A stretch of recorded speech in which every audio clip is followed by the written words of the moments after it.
Breathing has been known to have many different benefits, and one of the benefits is to help boost immunity. My name is Jambo Trong, and I'm a practitioner of integrative medicine with a special interest in traditional East Asian medicine and yoga. Because of yoga, I have studied one branch of Ayurvedic medicine. However, I'm far more versed in the traditions and perspectives of traditional East Asian medicine. One of my passions is to look at the correlations between different systems of medicine, how to analyze the research and draw from evidence-based practices to benefit our well-being in our modern day age. One of the correlations between these two systems is how breathing is beneficial for boosting immunity. Within traditional East Asian medicine, there is a concept known as Wei Qi, otherwise described as defensive Qi. Defensive Qi helps us to protect ourselves from external pathogens such as flus and viruses. Now, the way to boost your Wei Qi is actually through breathing.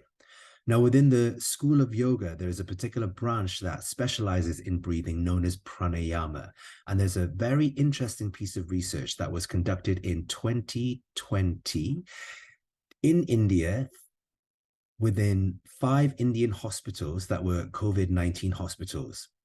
Practitioners who were exposed to COVID-19 patients were taught a particular pranayama technique and then an evening yoga technique that enhanced their immunity. The Journal of Ayurveda and Integrative Medicine published during January and February 2023, which is fairly recent as I'm making this recording during July 2023, measuring the efficacy of pranayama in preventing COVID-19 to exposed healthcare professionals.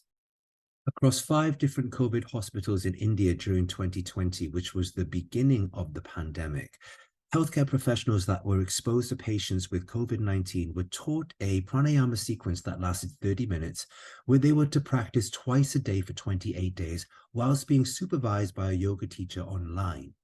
They were also given an evening 15-minute yoga routine to do. The results are fascinating. After the 28 days, what we can see is that there were 123 individuals in the intervention group and 127 individuals within the control group. And out of that, 9 participants within the control group contracted COVID-19, whereas only 1 person in the intervention group contracted COVID-19. The pranayama, as I previously mentioned, lasted 30 minutes and was practiced twice a day. These are the individual steps. At the end of this recording, I will do a demonstration of each one of the techniques. And in a later recording, I'll do the whole thing in one go. The breathing technique was changed between days 1 and 6. And then from day 6 on to 28, the pranayama was consistent. And what I mean by the manner of the pranayama is the duration of the inhales, exhales, and the holds in between the breaths. The first step was prayer. Otherwise, individuals were taking 3 deep breaths. And when we say prayer here, we're not entirely sure about which type of prayer was conducted. And because India has such a multi-religious perspective, it could be any sort of prayer at all. But we know that that lasted about 3 deep breaths. And from my perspective, that could well have been very similar to saying a quick prayer, a few rounds of Oms, or maybe setting an intent for the practice. Then Vata Neti, which is a form of alternate nostril Kapalabhati, 3 rounds. And they were timed for 30 seconds per round. After this was Kapalabhati, skull clearing breath, 3 rounds, followed by 10 rounds of deep breath. Nadi Shodhana is alternate nostril breathing for 10 rounds, followed by 10 rounds of Ujjayi breathing. After 10 rounds of Ujjayi breathing was Brahmari for 10 rounds.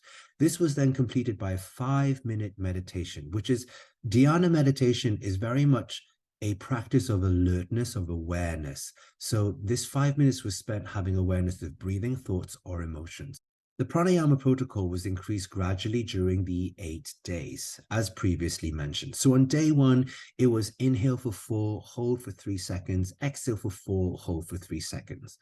And on day 2, that increased to 5-second inhales and exhales, and progressively 1 second per day, except on day 8, we remain, well, day 6, 7, and 8, we remain consistent with inhale for 6, hold for 3, exhale for 6, hold for 3. The evening yoga practice involved a shavasana, which is the posture that we do at the end of yoga when we're laying still.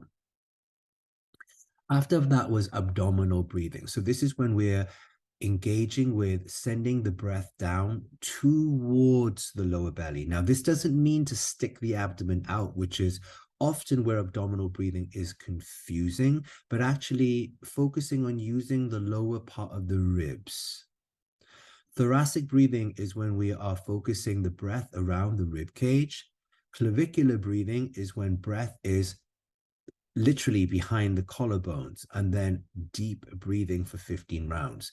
Now it shows here that we were pointing towards Shavasana at first. So I'd imagine that the individuals were laying down first, followed by sitting up for 3 different types of breath, and then laying down again for 15 rounds of breath.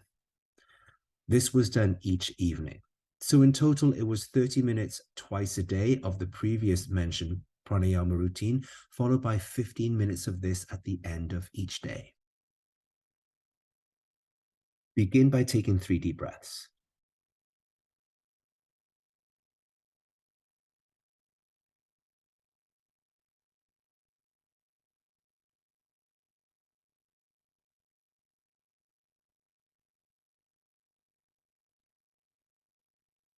Vataneti, which is the alternate nostril variation of Kapalabhati. Inhale first, and then as you exhale, it's short, sharp exhales through each nostril.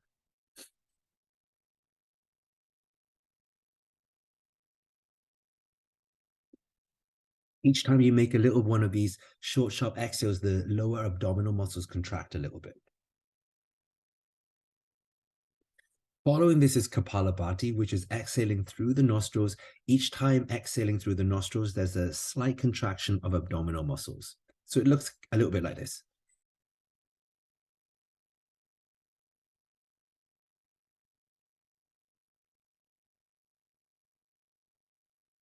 Followed by deep breathing.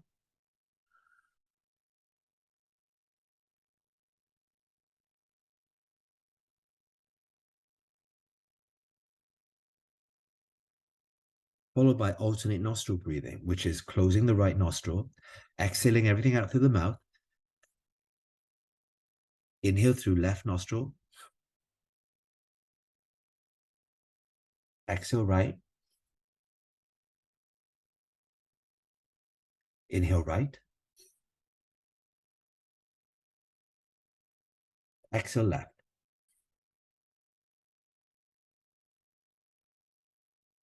Ujjayi breathing is deep breathing, creating a whispering sound in the back of the throat, and it sounds like this.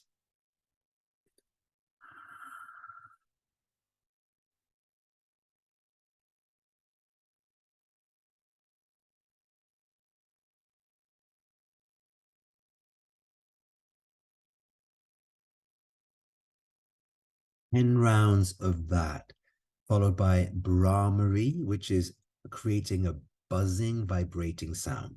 Sounds like this.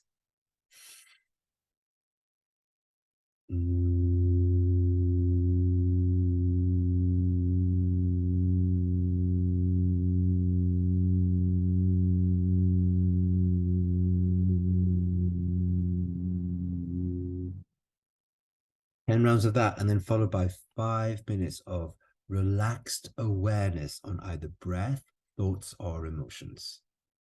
So there you have it. There's this very interesting piece of research around how you can use this pranayama sequence to help to boost your immune system. I'll make another recording following with this entire pranayama sequence in one go. Please let me know in the comments how you like this information, whether it resonates or not, if you're interested in it. And if you're interested in seeing more, then please give me a like or a follow.